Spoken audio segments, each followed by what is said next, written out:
या सगळ्याच्या वरती. इज द सेंट्रल बीइंग, याला जीवात्मा तसंच सेंट्रल बीइंग, मध्यवर्ती किंवा केंद्रवर्ती पुरुष असं त्याला म्हटलंय. Which uses them all for its manifestation. It is a portion of the divine self.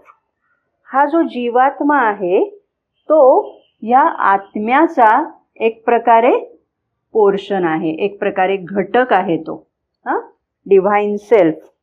And is hidden from the external man. आता एक्सटर्नल मॅन म्हणजे कोण आपल्याला माहिती आहे. बहिर्वर्ती चेतना, मन प्राण शरीर हा एक्सटर्नल मॅन आहे. ह्या मन प्राण शरीरापासून म्हणजे आत्ता आपण ज्या अवस्थेमध्ये आहोत त्या अवस्थेमध्ये आपल्यापासून हा जीवात्मा झाकलेला आहे. कशामुळे झाकलेला आहे आपल्याला तो माहीत का नाहीये?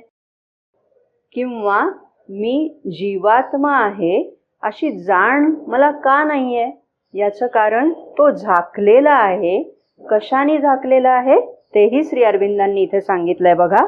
हा जो पुरुष आहे म्हणजे आपण, आपला एक्सटर्नल मॅन असं त्यांनी त्याला म्हटलंय. ह्या माणसाला जीवात्मा दिसत नाही, नजरेच्या टप्प्यात येत नाही. याचं कारण तो अहमच्या पडद्याने झाकल्यासारखा झालेला आहे. आपल्याला तो दिसत नाहीये. आपल्याला काय दिसतंय तर आपल्याला दिसतंय तो आपला अहम दिसतो, म्हणजे मी आहे.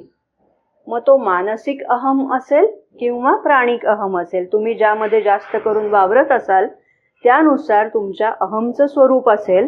आणि त्या अहममुळे हा जीवात्मा अहमच्या भिंती आड किंवा अहमच्या पडद्याआड झाकल्यासारखा होतो आणि त्यामुळे आपल्याला त्याचं अस्तित्व आत्ता माहिती नाहीये असं इथे श्री अरविंदांनी म्हटलेलं आहे.